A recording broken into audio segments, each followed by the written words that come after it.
சமீபத்தில் ஒரு மேடையில் பாட்டில் ராதா படத்தில் ரொம்ப அநியாயமாக அக்கிரமாக இருந்துச்சு. மேடையில் மிஸ்கின் பேசினாலாம் அவ்வளோ வல்கராக பேசணும் அவசியமே கிடையாது. இயக்குனர் என்ன வேணால் பேச கிடையாதுல்ல. அந்த மாதிரி ரொம்ப வீடியோ பார்த்தேன். ரொம்ப நம்மளுக்கு தலைக்குனிவாக இருந்துச்சு.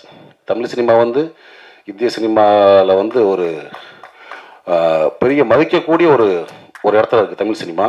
தமிழ் சினிமா இயக்குநர்கள் மட்டுமல்ல, தொழில்நுட்ப கலைஞர் அனைவரையும் வந்து இந்திய சினிமா லெவலில் ஒரு பெரிய மதிக்கக்கூடிய இடத்துல இருக்காங்க. அதே மாதிரி இந்த மேடை இருக்குல்ல, ஒரு பிரசாத்தில் தேட்டர் மேடை, பல ஜாம்பவான்களை பார்த்த மேடை. தென்னிந்தியாவில் இருந்து மட்டும் இல்லை, இந்தியா முழுவதும் வந்து இந்த மேடையில் அமர்ந்து பேசிட்டு போயிருக்காங்க.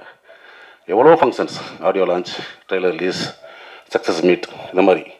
ஸோ அந்த மாதிரி மேடையில் வந்து இவ்வளோ பத்திரிக்கையாளர்கள் நண்பர்கள் இருக்கீங்க. நீங்கள்லாம் பெண் பத்திரிக்கையாளர் இருக்கீங்க, நம்ம நண்பர்கள் நிறைய பேர் இருக்காங்க. அங்கே வந்துட்டு மொத்தங்கம்மான்றது பேசிக்கிங்க, வெளியே பேசிக்கிங்க. ஒரு மேடை நகரிங்கன்னு ஒன்றும் இல்லையா? என்ன வேணால் பேசுகிறதா?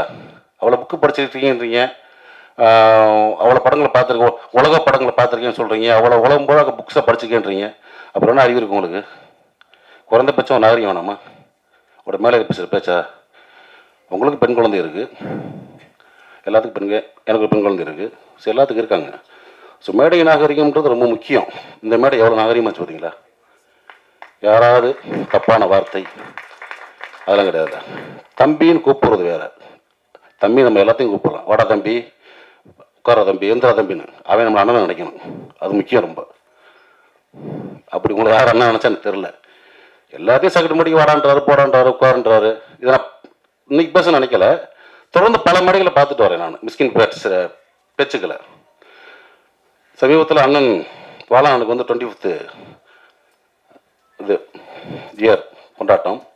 அங்கே பார்த்தா அவர் என்னமோ பெரிய குடியார மாதிரியும் படுத்து கிடந்தான் பாலா, அவன் தான் பாலான்றது. இங்கே வந்து இளையராஜில் வந்து அவன் தான் இளையராஜான்றது. யாரா நீ? நீ என்ன அவ்வளோ பெரிய அப்பாட்டாக்குறா தமிழ் சினிமாவில்? எனக்கு ஒன்றுமே புரியல. ஒரு போலி அறிவாளி அப்படிதான் சொல்லணும். அதாவது அன்னைக்கு மேடையில் உட்காந்தவங்களாம் மிக திறமையான அற்புதமான நம்ம மண் சார்ந்த கதைகளை மட்டும் எடுத்து படம் பண்ணுற இயக்குநர்கள். அமீரன் ஆகட்டும், வெற்றிமன் சார் ஆகட்டும், ரஞ்சித் சார் ஆகட்டும். படங்களுக்கு வியாபாரிகிட்ட வந்து பர்கர் வியாபாரி உட்காரச்ச மாதிரி உலக சினிமாவில் வந்து காப்பி அடித்து படம் பண்ணி ஜெயிச்ச ஒரு போலி அறிவாளி மிஸ்கின்.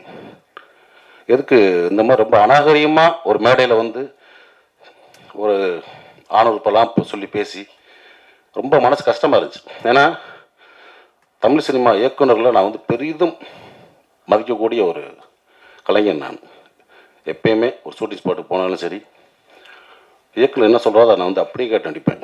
ஒரு பிளாங்க் பேப்பர் மாதிரி போவேன், ஒரு களிமண் மாதிரி போவேன்.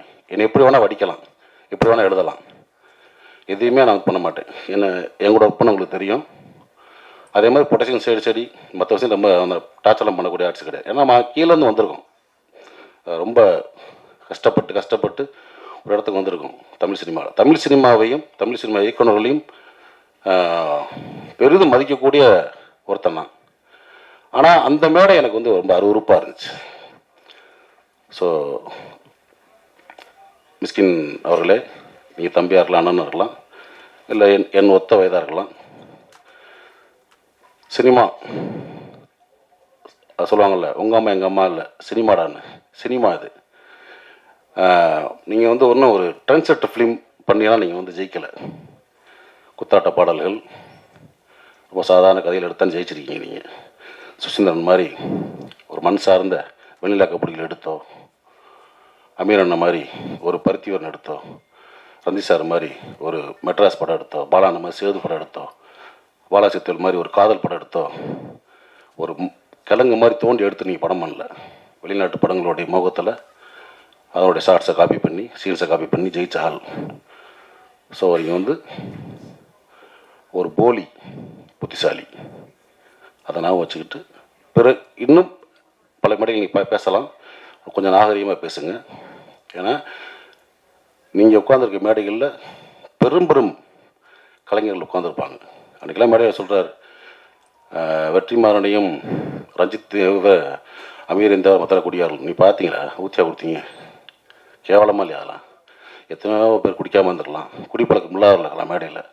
எப்படி பொத்தாம போக சொல்கிறீங்க? ஏற்கனவே சினிமாக்காரனே கிளுகிளுன்னு தான் இருக்குது. பார்க்குற பார்வை வேறு மாதிரி இருக்குது. இந்த மாதிரி நம்மளே தாழ்த்தி நம்மளே வெளியே அசிங்கப்படுவான்னு நினைக்கிறேன். இது வந்து என்னுடைய மனக்குமுறல். ஏன்னா இப்போயும் சொல்கிறேன், தமிழ் சினிமா இயக்குநரில் பெரிதும் மதிக்கக்கூடிய வணங்கக்கூடிய ஒருத்தன் நான். ஸோ அந்த மாதிரி இப்போ இருக்க ஒரு இயக்குநர்கள் இந்த மாதிரி சும்மா போகிற போக்கில் மற்றம்மா அது இதுன்னு பேசுகிறது வந்து அனுமதிக்கக்கூடாதுன்னு நினைக்கிறேன். ஸோ அதை நான் வந்து இங்கே பதிவு பண்ண நினச்சேன். அதுக்கு வந்து என்னுடைய கண்டனங்களை கண்டிப்பாக தெரிவிச்சுக்கிறேன்.